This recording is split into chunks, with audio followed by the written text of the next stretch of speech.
Oi galera, tudo bem com vocês? Eu sou Maria Eduarda, seja bem-vindo para mais um vídeo. E hoje eu vou mostrar a minha paleta de slimes e que eu fiz eu fiz especialmente para vocês, para gravar esse vídeo. E ó, ela ficou assim, ó. E se você gosta de vídeo de slimes e quer que eu traga mais para vocês, mais vídeos de slime, deixem o like e se inscrevam no canal, para ajudar aqui o canal. Aí eu vou abrir aqui a minha paleta.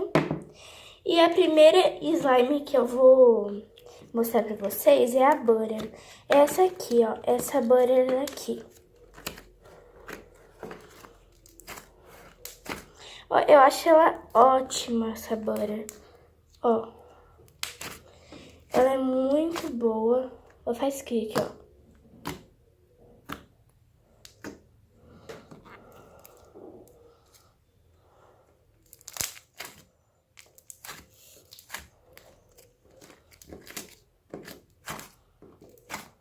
Ó.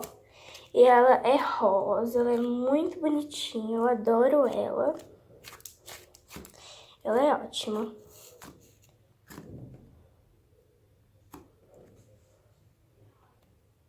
E, gente, voltei aqui. Essa é a outra slime que eu fiz. Essa é uma roxa muito bonitinha. Ela é um pouquinho gloss, ela não é gloss, ela é um pouquinho. E eu adoro ela, estica bastante. Faz bolha também. Adoro essa. Ó.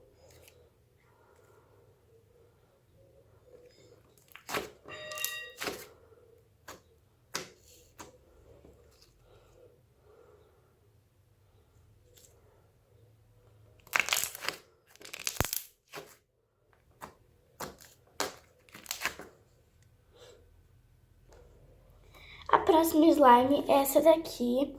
Ela é um roxo meio azul. Eu não sei explicar a cor dela, mas eu gosto bastante dessa cor. Muito bonita. Eu adorei ela. Ó, tá bem boa.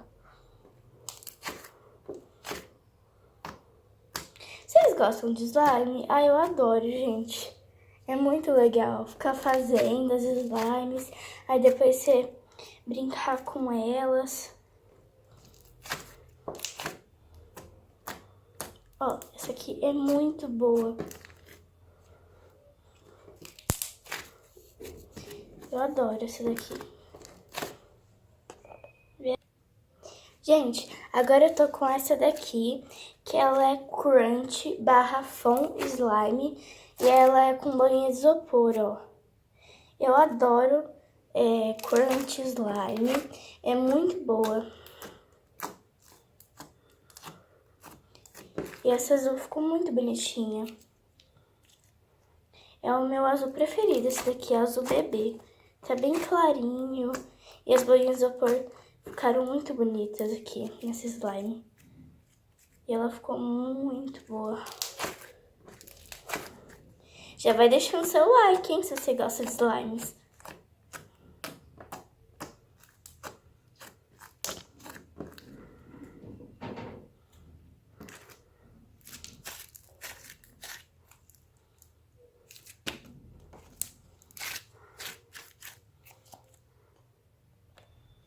Gente, agora eu tô com essa daqui, olha, que ela é muito bonita. Também é um azul, bem clarinho e tem glitter. Se der pra vocês perceberem, ó, tem glitter nela. É muito bonitinha. Eu adoro essa. É muito boa, ó. Gente, então esse foi o vídeo. Se vocês gostarem, se inscreva no canal e deixa o like. Eu gostei muito de gravar esse vídeo. Então, um beijo pra você e tchau!